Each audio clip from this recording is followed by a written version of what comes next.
you know what? It's funny is I was just watching Terminator this weekend, the first Terminator. Oh yeah. And I'd never seen it before. I'd seen like parts of it. Really, the original one? Yeah, the original. Oh, no kidding. I've seen parts of it on like TV and people rent it, but I never like sat down and watched the whole movie. Yeah.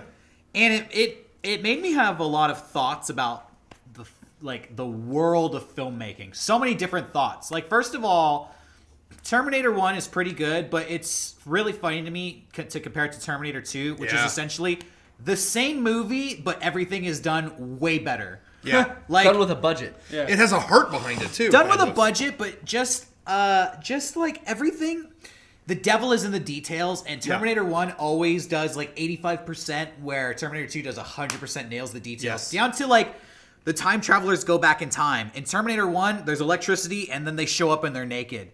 Terminator 2, the same thing happens, but you get that like sphere of burnt asphalt. Everything feels real. Yeah, and it's like just so many things. Like the Terminator gets his clothes by going up to this gang, but in Terminator 1, they're almost like a parody of a gang. It's like Bill.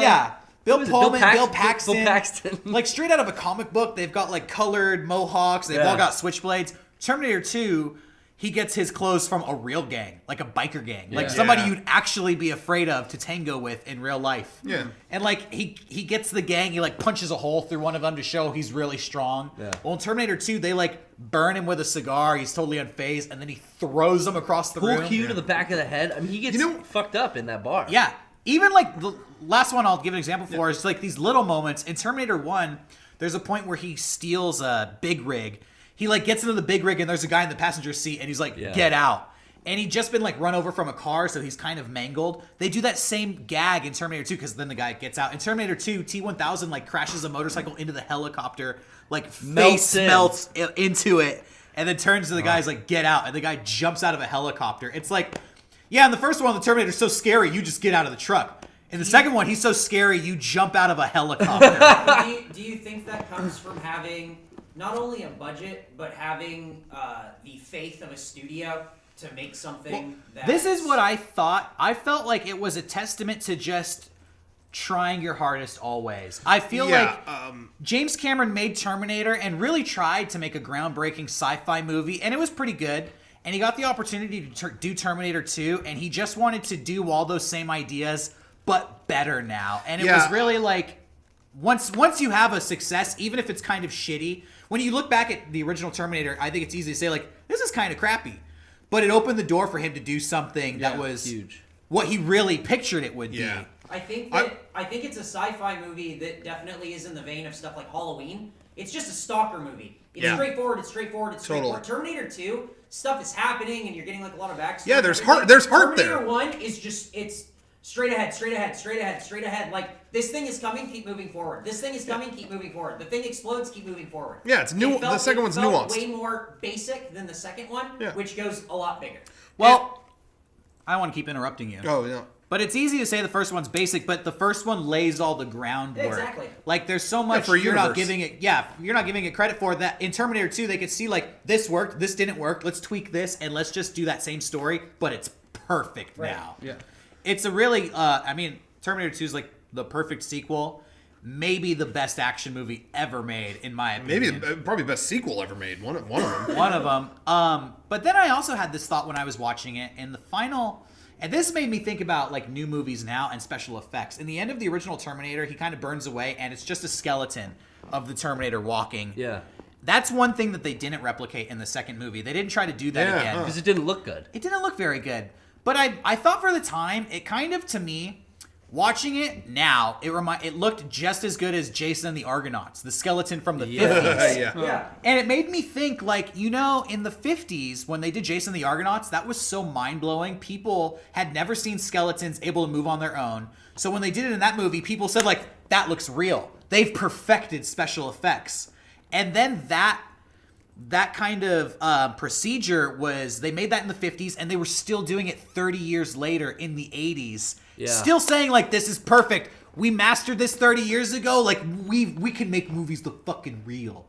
And then you go back, you look at them now, and it's like, that looks crappy. It made me think about how CGI is so widely accepted now, and people always make that argument of, like, we finally perfected CGI. The stuff in the past looked okay, but now it looks perfect, and it just made me think like in the 50s they had the same statement about Jason the Argonauts, and probably when they saw Terminator they had the same statement of holy shit, we've perfected it, we can get no better. In Terminator 1 they had the walking robot. In Terminator 2 they had the T-1000 being all liquid metal, and that was, I felt like, the same effect but for that time. Yeah, it was CG.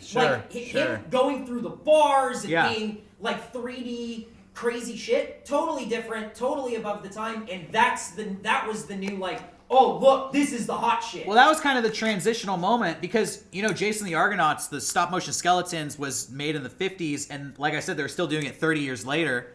And then right around when Terminator 2 came out, that's the same year, or just right around when Jurassic Park came out, and those were two very innovative CGI movies.